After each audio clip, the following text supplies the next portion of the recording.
Testing, testing. Good evening, guys.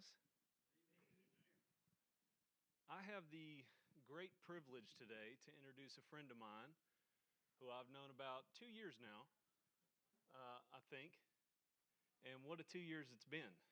Um, this is a young man who uh, has walked in the valley for longer than some of us ever will. And I say that to say that the growth is in the valley. It's not in the peaks, right? And this young man's learned a lot. He's persevered through a lot. And there's great wisdom in what he has to say today. So I would encourage all of you to look past status and age and just give him your utmost focus in what God has to say through him today and through his testimony and his experiences. This is Matthew Bailey.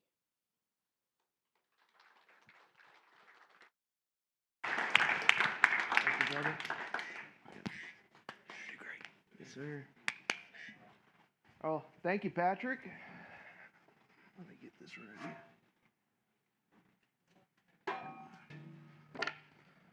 Well, thanks for coming, everyone. Let me get my stuff ready.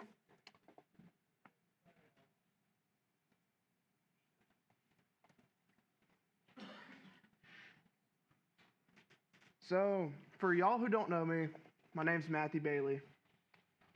Today I wanted to share my story. It's filled with a lot of difficult times and my healing through Christ and the support of the godly men in this church.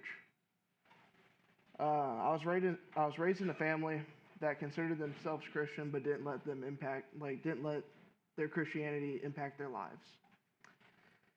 And we went to church maybe Easter and Christmas, if that. And that was about it. I was a cheerful kid, just living it up. I was called Smiley all the time. I always had a smile on my face, but I was hiding a lot of pain during the whole time. My older half-sister created a toxic environment for me where she consistently made me feel unloved and made sure that I thought my parents hated me, basically.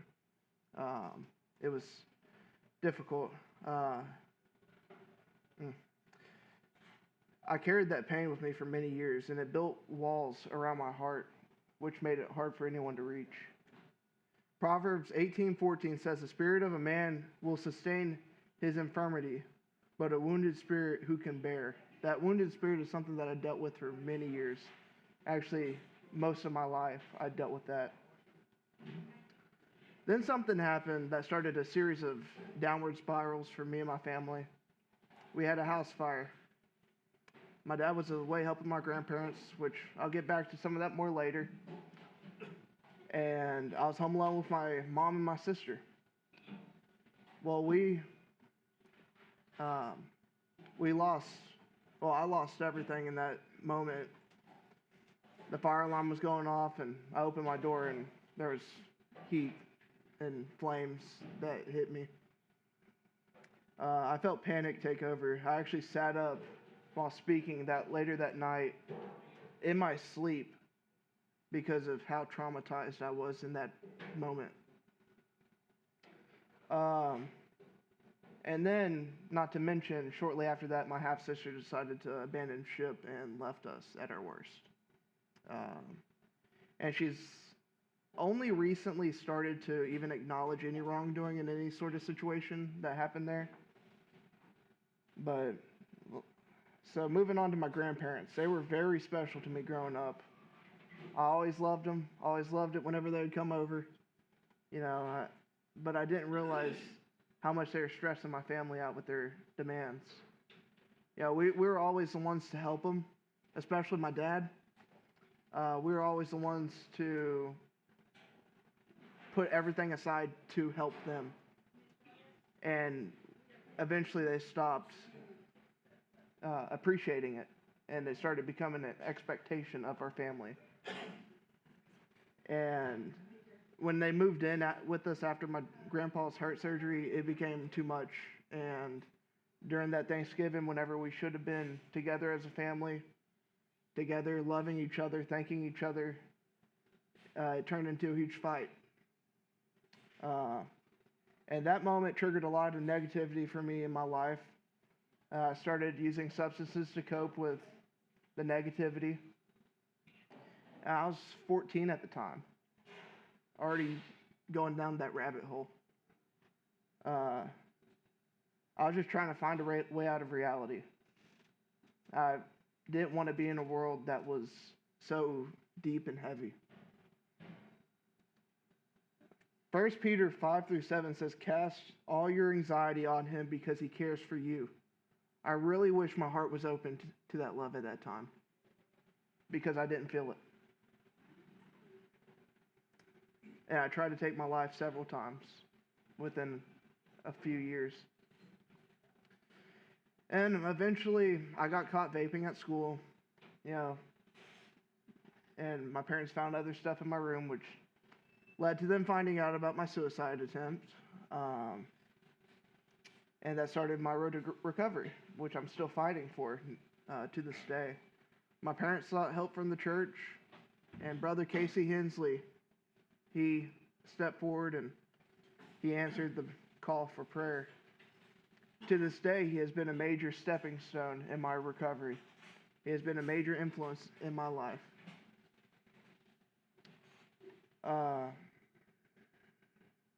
So I ended up going to a day treatment facility, trying to get better. It didn't. I ended up relapsing. I needed something more intense. So I ended up going to Clear Fork Rehabilitation. That was a huge step in my recovery because I was willing to make a huge drastic change in my life. It was really hard, and there was times that it was like a weekend, and I wanted to leave. I was trying to get my parents to pull me out because it was difficult. It was a hard change from the outside world to being stuck in one place. But I had positive support from this church. I had the most letters that my counselor had ever seen. This is the letters. 90% of this is from this church right here. That's what I had in a 7-week period. That's the godly men in this church helping me. I started pouring my feelings into journals while I was there, especially a letter that I was writing to my grandparents. And that became my escape. I focused on God, started a Bible study there. But eventually it became counterproductive being there. My stuff was getting damaged, including the letter that I was working on to send to my grandparents to seek closure. I felt defeated, but with some perseverance, faith in God, and knowing that He was in control, I got through it and I came home. But that wasn't even easy. It was a lot more difficult than what I expected. For the first time in my entire life, I was faced with social anxiety in big crowds. That was more difficult than I would have ever imagined. But soon after that, I started volunteering at a nursing home where I met a great woman named Barbara Bartlett. She became the grandma that I didn't have at the time. She filled that emotional gap from the distance between my real grandparents. We would just hang out, play games, share stories. For the first time in a long time, I felt connected to someone. But one day, I went to see her and she was sick. And sadly, she passed away a little after she told me to leave the room. I was absolutely crushed. It hurt, but I wanted to honor her memory. I kept some of the things that I was able to get of hers as a memorial for her. And I actually have this poster that we made. I spoke at her celebration of life. This is a poster they let me keep. This is a poster that we had for.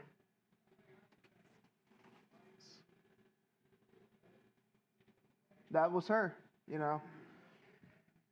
And but losing her was definitely one of the most difficult things I've ever gone through.